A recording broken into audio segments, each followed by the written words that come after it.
나의 안에 거하라 라는 제목으로 하나님의 말씀 증거하겠습니다. 오늘 본문은 우리 모두가 잘 알고 있는 포도나무 비유입니다. 예수님과 성도들의 연합관계를 포도나무와 가지의 관계에 비유하면서 교훈하신 말씀입니다.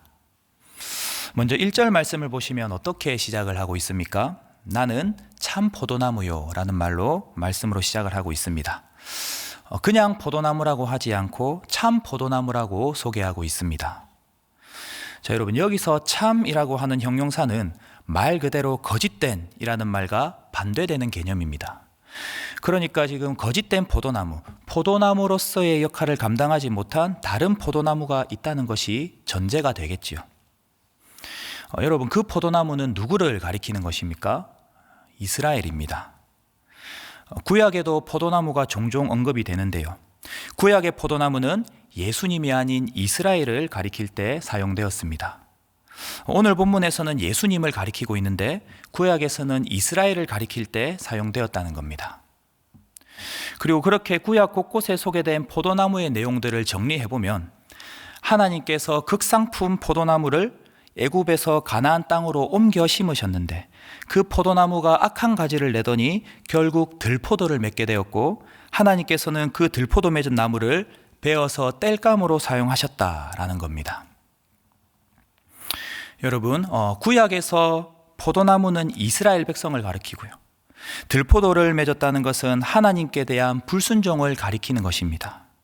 그리고 땔감으로 사용하셨다는 것은 하나님께서 불순종한 이스라엘을 징계하셨음을 상징하고 있는 것입니다. 그러니까 이스라엘이 하나님을 거역하고 하나님의 은혜를 배반했다는 것인데요. 그럼에도 불구하고 하나님께서는 당신의 구속 역사를 이루시기 위해서 이 땅에 예수 그리스도를 보내셨고 그 예수는 오늘 본문에서 자신을 참 포도나무라고 소개하고 있습니다. 타락하고 불순종한 이스라엘과는 달리 자신은 하나님의 뜻에 전적으로 순종하는 참 이스라엘이라는 겁니다. 패역하고 타락한 이스라엘과 자신을 분리하면서 하나님의 뜻에 순종하는 참 이스라엘로 지금 자기 자신을 계시하고 있는 겁니다. 그리고 이어지는 2절을 보시면 가지치기에 대한 이야기를 하고 있습니다. 가지가 열매를 맺지 못하면 농부인 하나님께서 어떻게 하신다? 제거해 버리시고 열매를 맺으면 더 열매를 맺을 수 있도록 관리하고 깨끗하게 해주신다고 말씀하고 있습니다. 여러분, 기본적인 원예의 원리를 알고 계신 분들이라면 이 이야기를 금방 이해를 하실 수가 있습니다. 가지가 열매를 맺지 못하면 농부인 하나님이 제거해 버리신다. 열매를 맺으면 더 열매를 맺을 수 있도록 관리하고 깨끗하게 해주신다. 열매 맺지 못하는 가지는 그 가지뿐만 아니라 다른 가지에도 좋지 못한 영향을 끼치기 때문에 농부가 그 가지를 잘라주는 것은 필연적인 일이라고 할 수 있습니다. 단순히 가지를 잘라내는 것이 목적이 아니라 다른 가지로 하여금 열매를 더 많이 맺게 하는 것이 목적이기 때문에 농부에게 가지치기를 하는 작업은 농사에 있어서 굉장히 중요한 일이라고 할 수 있겠습니다. 그래서 본문에서 농부로 비유되고 있는 하나님이 나무에 붙어 있지만 열매 맺지 못하는 가지는 제거해 버리시고 열매를 맺는 가지는 더 열매 맺게 하시기 위하여서 그것을 깨끗하게 하실 것이라고 말씀하고 있는 겁니다. 자, 어떻게 보면 이 말씀을 지금 듣고 있는 제자들에게 있어서는 긴장되게 하는 말씀이라고 할 수 있겠습니다. 자, 그런데 3절에서 너희들은 어떻게 되었다? 라고 말씀을 하고 있습니까? 너희들은 어떻게 되었다? 이미 깨끗하여졌다고 말씀하고 있습니다. 농부가 어떤 가지는 잘라내고 어떤 가지는 깨끗하게 해준다고 했는데 너희들은 어떻게 되었다고 말씀하고 있습니까? 이미 깨끗해졌다. 어떻게? 내가 일러준 말로 이미 너희는 깨끗해졌다라고 말씀하고 있습니다. 자, 이 말씀을 좀 더 원어에 충실해서 번역을 하면 이미 너희는 내가 너희에게 말해왔던 말씀 때문에 깨끗하다라는 겁니다. 너희에게 말해왔던 말씀 때문에. 자, 여러분, 너희에게 말해왔던 말씀은 앞서 기록된 13장의 내용을 언급하고 있는 말씀입니다. 13장에서는 예수님께서 제자들의 발을 씻기신 장면이, 그런 사건이 소개가 되고 있습니다. 예수님이 제자들의 발을 씻기셨다는 것은 다가오는 자신의 죽음이 인간들을 위한 속죄 제사라는 것을 나타내고 있는 것입니다. 예수님의 죽음이 죄인들의 죄를 씻어내는 대속의 제사라는 그 명백한 뜻이 제자들의 발을 씻기신 사건에 암시되어 있다는 것이죠. 그러니까 이미 너희는 내가 너희에게 말했던 말씀 때문에 깨끗하다. 즉 이미 너희는 나의 대속 제사로 인해 깨끗하다는 건데요. 전적으로 타락해서 하나님과의 교제가 끊어지고 영적으로 죽어 있었던 너희들을 내가 어떻게 했다? 새롭게 태어나게 했다. 중생, 거듭남에 대한 이야기를 지금 예수님께서 하고 계신 겁니다. 여러분, 거듭남의 특징이 무엇입니까? 인간의 편에서 한 것이 아무것도 없다는 겁니다. 우리의 노력으로 도달하거나 우리의 노력으로 얻게 된 것이 아니라 하나님의 기쁘신 뜻에 따라 하나님께서 주권적으로 행하신 일입니다. 우리 인간의 태어남이 본인의 의지와는 전혀 상관없이 완전히 수동적인 것처럼 우리가 영적으로 새롭게 태어나는 것 또한 오직 하나님께서 홀로 하시는 일이라는 겁니다. 이렇게 중생은 철저하게 무의식 중에 일어나는 놀라운 은혜죠. 그래서 예수님께서는 오늘 본문에서 나로 인해 너희는 이미 깨끗하다라고 말씀하고 있는 겁니다. 그리고 그렇게 깨끗하게 된 우리에게 예수님께서는 어떤 삶을 요구하고 계십니까? 내 안에 거하라, 나의 안에 거하라, 연합의 삶을 요구하고 계십니다. 왜냐하면 이미 깨끗해졌다라고 하는 것이 완전함을 의미하는 것은 아니기 때문입니다. 다시 한번요. 이미 깨끗해졌다라고는 말씀이 완전함을 의미하는 것은 아니기 때문입니다. 자, 이게 무슨 말인지는 우리의 삶을 돌아보면 바로 확인할 수가 있습니다. 죄의 종로로 타던 우리가 하나님의 은혜로 중생하고 거듭났지만 우리는 온전한 삶, 완벽한 삶을 살아내지는 못하고 있습니다. 우리의 삶을 돌아보면 오늘 본문이 말하고 있는 깨끗함이 완전함을 뜻한다거나 완벽함을 뜻하는 것이 아니라는 것을 증명할 수가 있습니다. 그래서 계속해서 오늘 본문에서는 예수님 안에 거하기를, 포도나무에 붙어서 열매 맺는 가지가 되기를 계속해서 강조하며 말씀하고 계신 겁니다. 그렇다면 우리는 이런 질문을 던질 수가 있겠죠. 어떻게 하는 것이 예수님 안에 거하는 것인가? 어떻게 하는 것이 예수님 안에 머무르는 것인가? 당연히 우선적으로는 말씀을 가까이 하는 것이라고 할 수 있겠습니다. 말씀이 곧 예수님이지 않습니까? 말씀이 곧 예수님이기 때문에 말씀을 가까이 하고 말씀을 살아내기에 힘쓰는 것이 예수님 안에 거하는 삶이라고 할 수 있겠습니다. 제가 예전에 청년 한 명을 신방을 했는데요.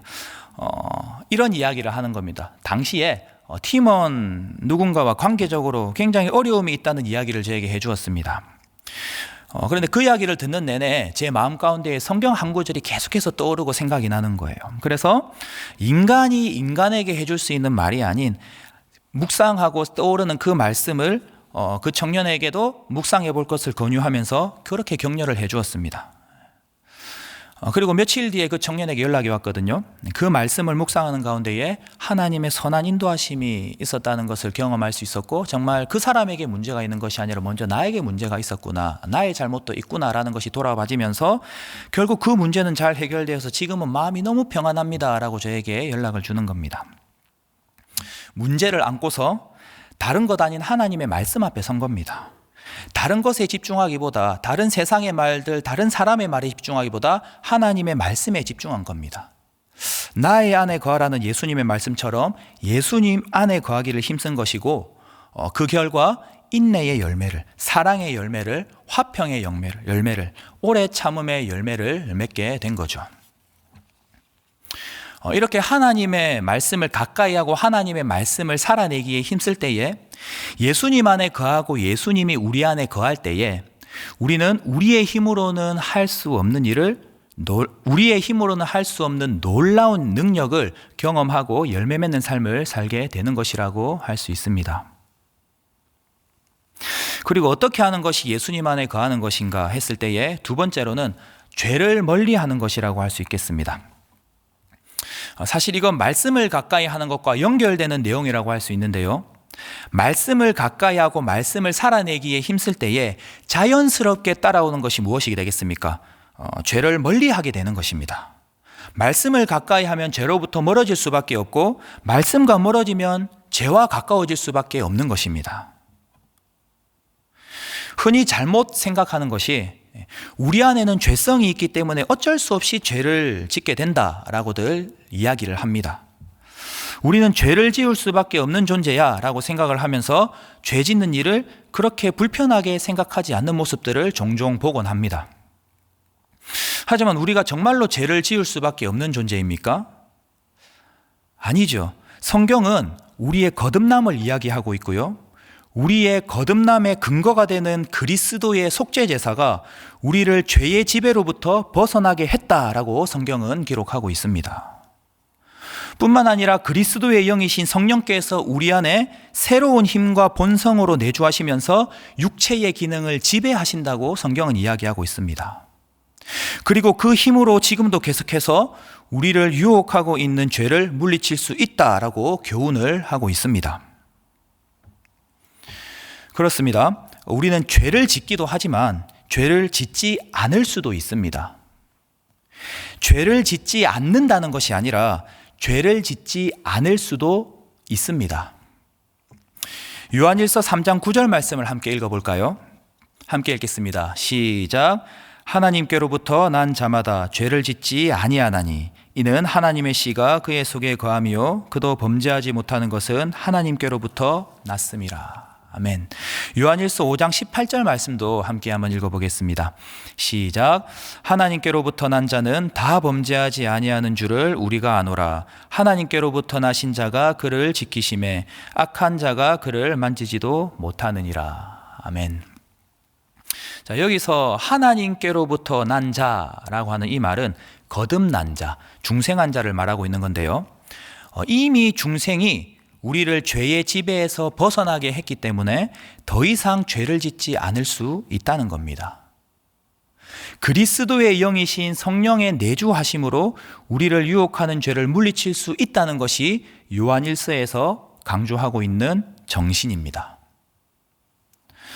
말씀을 가까이 하고 말씀을 살아내기에 힘쓸 때에 우리는 죄로부터 멀어질 수가 있고요. 성령의 내주하심의 역사로 우리는 죄를 짓지 않을 수가 있습니다.